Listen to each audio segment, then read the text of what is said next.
ధనం వస్తే ఏం చేస్తారు? తినుము, తాగుము, సుఖించుము. ఓకేనా? సో ఈయన కూడా ఏమనుకున్నాడు? అలా అనుకున్నాడు. కానీ దేవుడు ఇక్కడ ఆయనకి రాత్రి ఒక ప్రశ్న అడిగిండంట.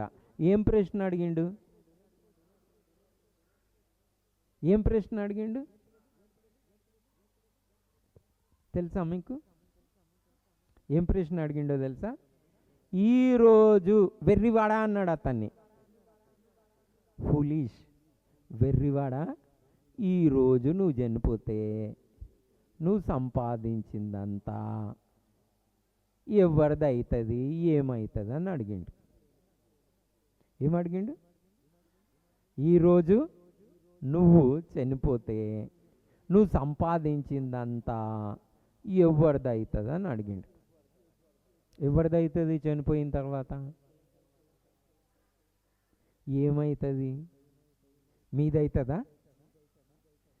ఏమైనా మీకు తీసుకొని 6 feet దాంట్లోనే పెడతారు, కానీ మిగిలింది ఏం రాదు.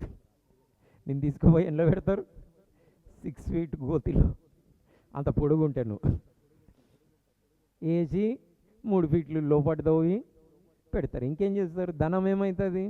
సంపాదించింది అంత ఏమవుతుంది? ఎవరికి పోతుంది? మనకు తెలియదు ఎవరికి పోతుందో.